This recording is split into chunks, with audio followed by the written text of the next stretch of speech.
From the Penn Libraries.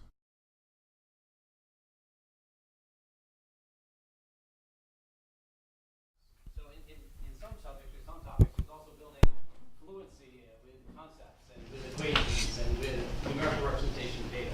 And how is that addressed in terms of the particular case studies, or how do you? I would say that the class is still very much lecture focused, and we are with the students for lecture and labs every week. So the students would have an A&P lab and also a nursing lab. And the lecture itself is a time when we really talk about the most difficult physiology concepts, usually. And because the students have had the case study at the very beginning of whatever system we're dealing with, we will discuss the difficult physiology in the context of the case. And usually I'm the one doing those difficult physiology lectures, and so my colleagues have said I have a Phil Donahue style of lecturing, where I will talk about an idea for a few minutes, and then I will say to a student, and so what would be the result of this or that? And what do you think it means that Mr. White's FEV1 was so reduced? You know, and really through effective questioning, try to get the students to work their way to a better understanding of the concepts. So it's not me standing up there talking at them for, you know, whatever given period of time. It really does end up being a bit more interactive than a typical lecture.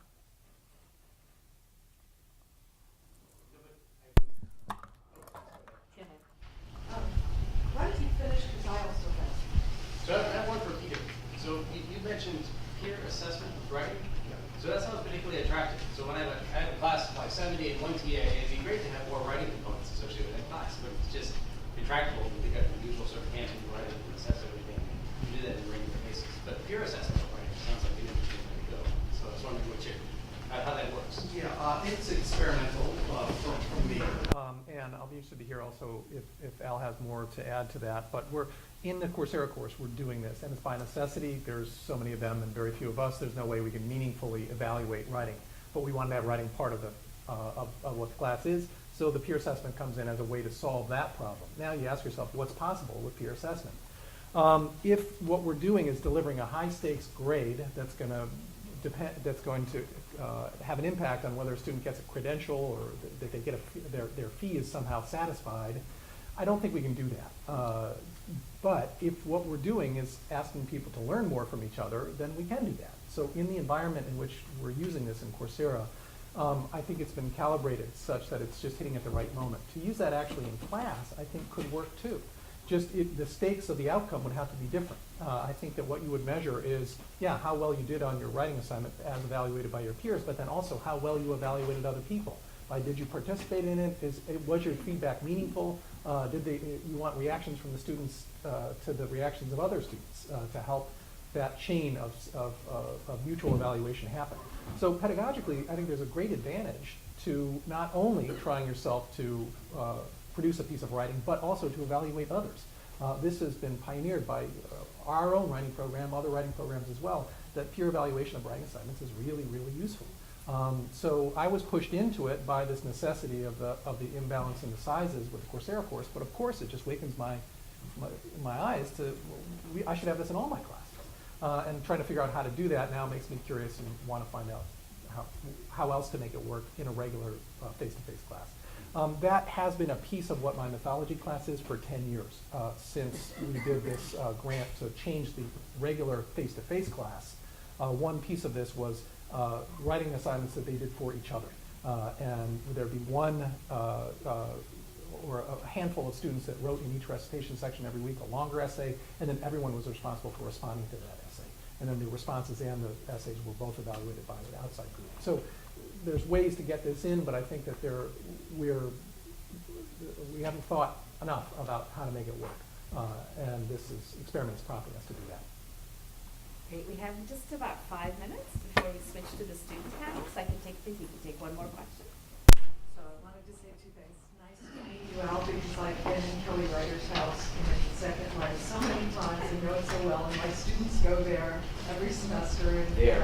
virtual collaboration.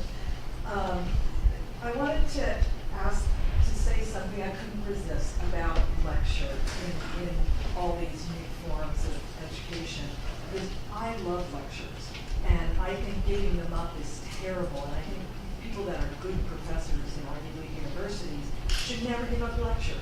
On the other hand, I also believe that you have to flip the classroom, because if what you're doing is lecturing in Adobe Connect or Second Life, it's really not the best way to get people to learn.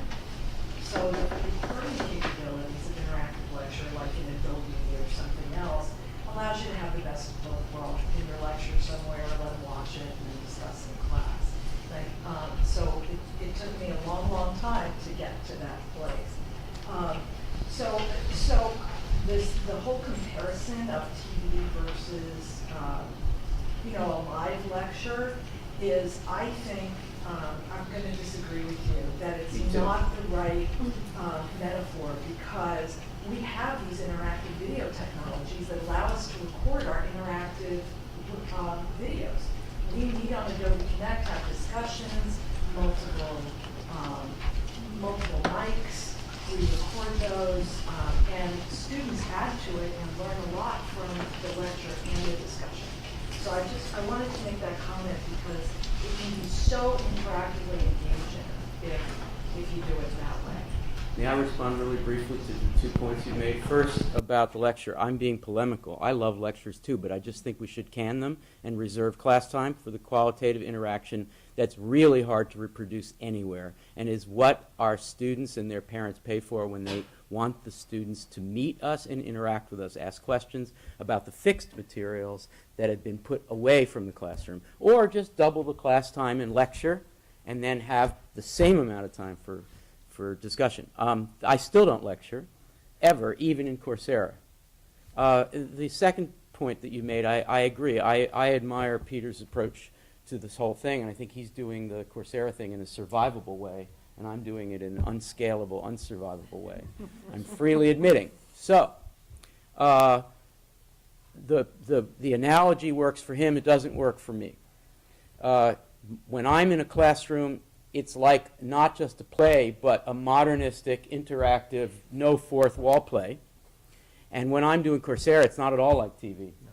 Not at all like TV. I can't stand TV. I don't want us to become TV. And if Coursera is about TV, I'm going to resign and go back to teaching seminars face-to-face with no technology. So I'm very sorry that Oh, we're wait, can out I of have one time. word? So what I'm going to say, Really? we will come and have lunch. Oh. Wait, Peter wanted to say 10 Pass him the towel. seconds. Okay, I'm sorry. This is like the presidential Okay, debate. Yeah, 10 seconds. Presidential debate. I'd say the TV versus play analogy. I think that's an important one that we need to keep going and alive. Not because I endorse television. It's because I want to look at what the medium is, what is possible in this medium, and it's different. It's different. Now, Al's course and the Not way different. the way you do your course, the difference is less strenuous and dramatic because I've seen what you do with Coursera. It's amazing. It's totally different than what I do. I'm trying to put what I can do in my lecture on that medium, and I feel that there are limitations to the medium. As best as I can do, as the best I can perform, I'm going to live up to what's possible in that medium. I don't want to be resigned about it, but I also think it's a little Pollyanna-ish to say, sure, we'll just waltz into this medium irrespective of what the constraints of the medium are. I think there are serious constraints of the medium, and I want to keep that alive, that concern alive, and TV play, to me, keeps that concern alive. It's being polemical. Waltzing is not the word I I'm would going to use. ask